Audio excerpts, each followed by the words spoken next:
Does Google read your comments on social media? Yes, it does. Not in the way that you might think, though. They're taking the data from public social media posts and they're using that to map the relationship between things, meaning entities. So you can envision an entity as anything that's put enough information out on the internet has been mapped to Google as an entity.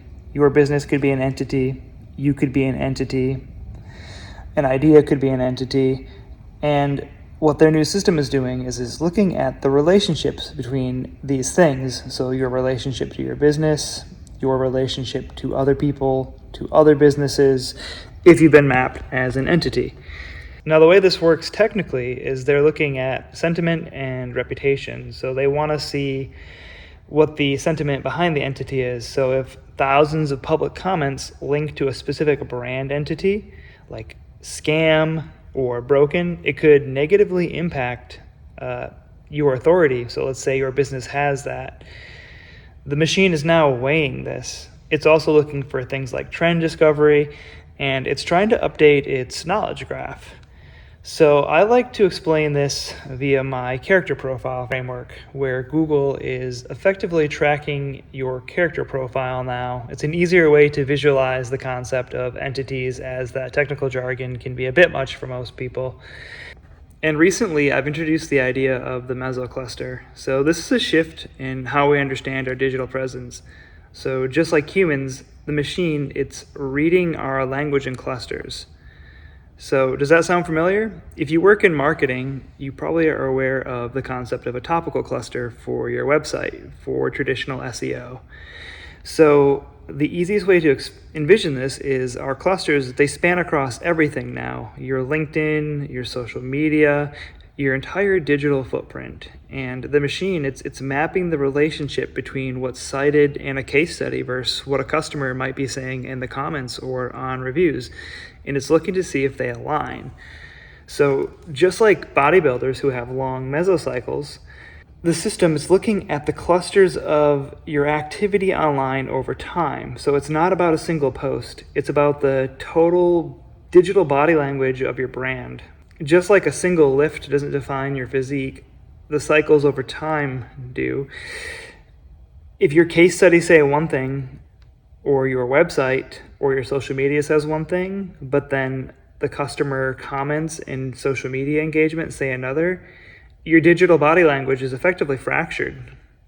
This concept formed in my mind as I was observing how AI mode had been mapping me as an entity, and I would notice that when I posted to LinkedIn, sometimes 3 days later, things that I had said are showing up as a citation, but even more so, comments that I had left on other public figures' social media posts were being cited. The pattern recognition had gotten so good, and I'm assuming the data had been mapped to my entity, that the machine was quoting deep truths that only I knew, but I had expressed via social media comments. As an avid reader, I've read a lot of books, including What Everybody is Saying by Joe Navarro, the ex-FBI agent, and he makes the case that body language must be read in contextual clusters and that intent is basically leaking. So I think it's clear to say that the machine will also be reading our digital body language in these clusters, and ultimately this comes down to intent, which comes right back to the point of coherence across all platforms over time, and the concept of your character profile. So I'd like to propose a simple definition for what a mesocluster is. So in the old era, a topical cluster was a static group of web pages linked together to prove that you know a keyword. In GEO, a mesocluster, it's the dynamic training cycle of your brand's total activity. It's not just about a group of articles. It's about the pattern of your behavior across your website, your social media comments, customer interactions, your entire digital footprint and body language over a specific window of time. Think of it like a bodybuilder's mesocycle. A single lift is a microcycle. The mesocluster, it's the 4 to 6 week training block that actually forces the body to change. The machine isn't looking for a single post. It's looking for the rhythm and coherence of your digital body language across that cycle to see if you're the real deal or you're just another echo in the machine. And for the practical application of this, you can think of it like microsignals. Think of this like the rep in working out. Individual digital cues, your emojis, your timestamps, your syntax, the atoms of communication based on Erica Dwan's work in digital body language. Then there is mesoclusters, the cycle. This is my concept. The mid-level aggregation. So just like the bodybuilder's mesocycle, it's the window where the machine looks for a consistent rhythm across all platforms. Then you can think of your macro identity, the entity, meaning a thing, the permanent trust score within the knowledge graph. And my inclination is that as this system improves, it becomes a multi-year audit. So the machine, it's going to evaluate if your mesoclusters remain coherent over the next 1, 5, or even 10 years. And then lastly, you can think of the passport, the final algorithmic verification. If your long-term clusters align, you could almost imagine you're being granted the passport, prior visibility in generative results as a verified human authority. So a lot of these concepts, while they might seem high level, it really does come back down to integrity. Google's only purpose is to organize the world's information and make it universally accessible and useful to the searcher, well, to everybody. And the problem here is we're all trying to optimize and sell, harvest leads, get clicks, get traffic, and because of that, our intent is wrong because of the incentive structure. So I'm calling for a shift. We should no longer be marketers. Google is very clearly trying to solve for the virus of SEO optimization. We need to think of ourselves as navigators. We should guide the customers through the messy middle from problem to solution.